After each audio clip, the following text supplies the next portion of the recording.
guys, magandang araw. So ngayon, magluluto ako ng ano kasi nag-request yung aking asawa. Gusto daw niya ng merienda na kakaiba. So dahil nag-request siya, itong naisip niya yung tawagin sa amin ay wit-wit, binignip, or ewan ko na anong tawag doon. So ayan, meron tayo ditong malagkit, gata. So ito maganda sana kung yung sago kong colorful, iba-ibang kulay. Kaso wala daw. Wala kami mahanap na gano'n. So, may saba, kamuting kahoy o pasaba. At ito yung langka. Sukal, ayan. So, hiwa-hiwain ko na muna ito.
Ayan guys, nailagay na natin yung kamuti tsaka kamuting kahoy.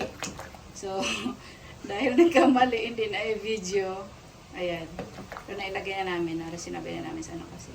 Para pagluto ng bigas, ng nalagkit. So, maluluto na rin siya kasi medyo matigas siyang kamuting kahoy tsaka kamuti. So, sinabay na natin. Kandungulan.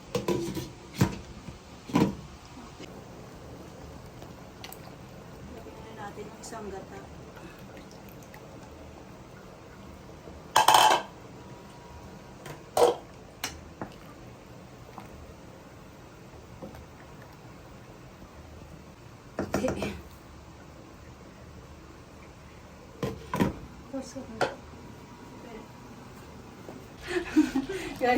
Nanay na natin sa akin guys. Ayan. Laki na ng kawalit natin pero parang feeling ko sisikip pa siya. Sobrang maano pala. Oo, dapat yung mas malaki pala yung itutuan natin. Ang laki na nito eh. Natin yung ano, yung langka. Inugasan ko siya para hindi siya mag-asim. Kasi medyo maasim yan. Lalo na pag na ano sa mainit.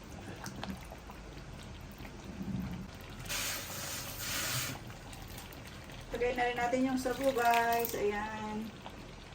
Isang kulay lang siya. Kasi walang ano. Maganda sana kung yung iba-ibang kulay, di ba? May green, May dagko pula. sinakal. Kaya nga, napadami yata yung ano natin, bigas. Yung ano ba, yung malagkit. Lagay natin yung last na gata guys.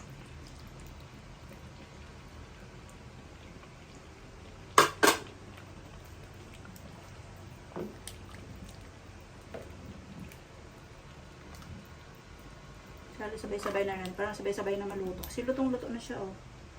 Lalagay na rin pala natin yung asukal. Pula. Oo. Yun nga din pahanap ko kaso wala.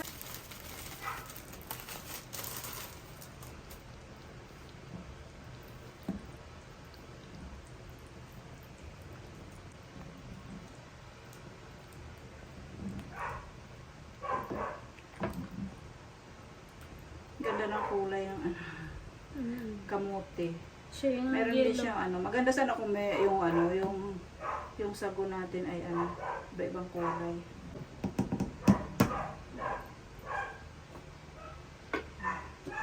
Pakuluin muna natin. Tapos na.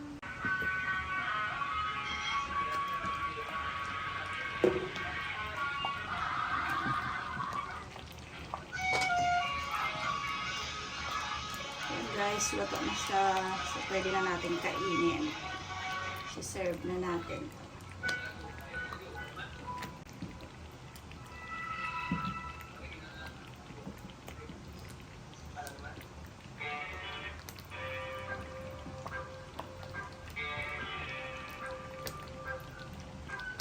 Bango.